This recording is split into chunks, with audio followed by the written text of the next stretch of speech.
na naomba niongee mambo machache.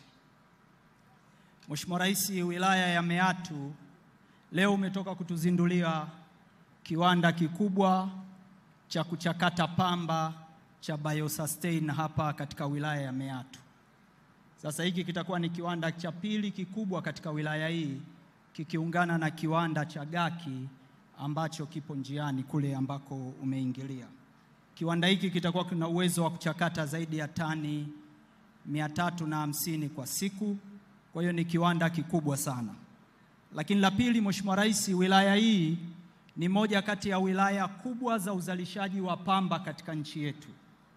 Meatu ni wilaya ya kwanza ama ya pili, zimekuwa zikishindana kati ya wilaya hii na wilaya ya Igunga katika uzalishaji mkubwa wa pamba katika nchi yetu.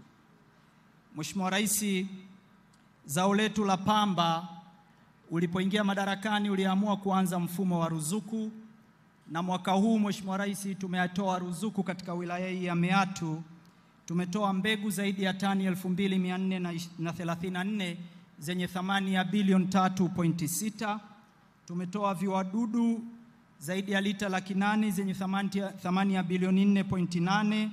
Tumetoa vinyunyuzi zaidi ya eka paki 814 zenye thamani ya milioni 960. Lakini Mheshimiwa Rais, kwa kuwa uliamua kufufua zao hili, ulitoa matrekta.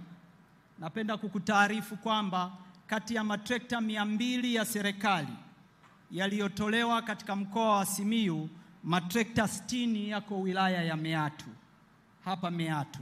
Na tumeanza programu hii mwaka huu katika msimu huu wa kilimo, ambapo uzinduzi nilikuja kufanya mwenyewe na nilifanyia jimboni kwa Mpina hapo kijijini kwao. Ndio nilifanya uzinduzi wa programu hii. Na wakulima wanalimiwa kwa bei ya shilingi 35,000. Umenipa maelekezo juzi Simiyu, tuongeze matrekta mengine.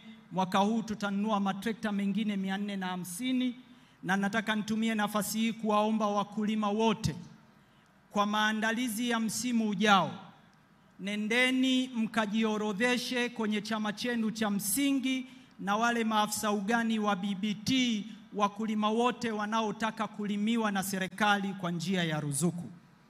Lakini jambo la tatu, na bei itakuwa ile ile shilingi 35,000 kwa ekari.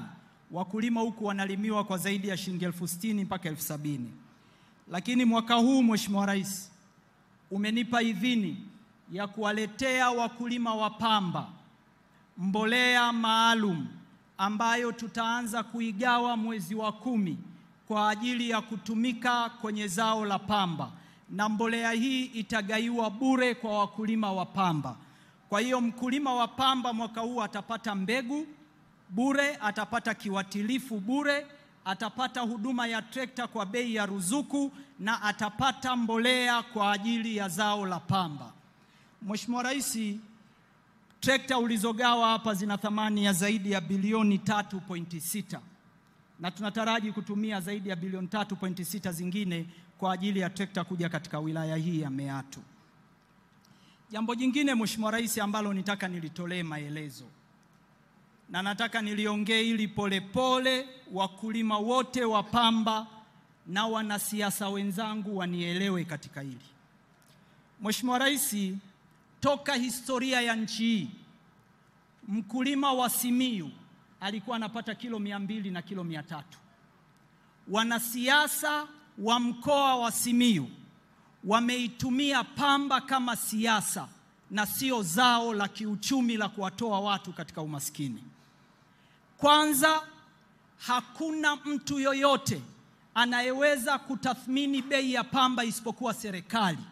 Hata wakiwa wanunuzi 500 kwenye kijiji, bei ya pamba inaamuliwa na serikali. Na mimi nataka nimuombe ndugu yangu Mpina hapa mbele ya wananzengo. Mimi na yeye tulishakubaliana Mheshimiwa Rais, atasema hoja zake nitazijibu hadharani, kwa sababu hakuna ambalo serikali inaficha. Mpina huyu aliua kitalu cha mbegu katika kijiji cha Mwabusalu kwa siasa hizi za kuwadanganya wananchi. Serikali ikakiondoa. Tuliweka kitalu, wananchi wale walikuwa wanapata zaidi ya milioni 250 mpaka milioni 320. fedha za ziada ukiacha bei. Akaenda kuwahamasisha wapande mahindi ndani ya katika hivyo vitalu. Hatuwezi kuruhusu mfumo huu ambao wanao, na mwaka 2019-20 alikuwemo kwenye serikali. Ni mmoja kati ya watu waliompotosha Rais Magufuli kumwambia kuwa bei ya pamba duniani ni juu, rais atangaze bei. Matokeo yake pamba ikafa, hawa wananchi pamba zikanunuliwa 500, ikawa matatizo matupu.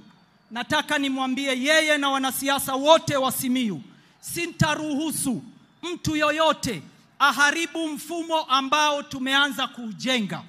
Mwaka huu wilaya hii, Mheshimiwa Rais, pamba ilianguka mpaka tani 30,000. Tunataraji kuvuna tani 60,000. Na niwaambie wakulima, endeleeni kukusanya pamba, bei anayeamua serikali, na tunapanga sisi bei, sio mtu yoyote. Tulianza na 1150, leo tuko 1200. Mwaka jana tulianza na 1150, tukamaliza na 1700. Serikali itakuwa inatoa bei kutokana na mwenendo wa bei ya soko la dunia. Mfumo wa contract farming ndio mfumo sahihi wa kuondoa tatizo la pamba. Nyinyi wakulima hamwezi kutetewa na mtu mwingine isipokuwa serikali iliyoko madarakani. Na nataka nirudie tena, niwaonye wanasiasa wote. Mheshimiwa Rais, ninajua wapo watu waliwafuata wasaidizi wako wakiwaambia eti serikali itoe ruzuku ya bei. Serikali haitorudia makosa iliyoyafanya mwaka 2019-20. Makosa haya ya namna hii anayoyafanya Mpina ndio yaliua korosho kwenye nchi hii, yaliua tumbaku kwenye nchi hii, yaliua pamba kwenye nchi hii. Hatuwezi kuruhusu kama taifa kuja kuruhusu kuumiza mazao katika nchi yetu. Niwaombe wakulima, aminini mfumo unaojengwa na serikali. Tutaendelea kusimamia, na mfumo huu wa BBT ndio mfumo sahihi. Mheshimiwa Rais, nakushukuru sana. Nimesema niyaseme haya, kuwe na uwazi na ukweli. Asante sana.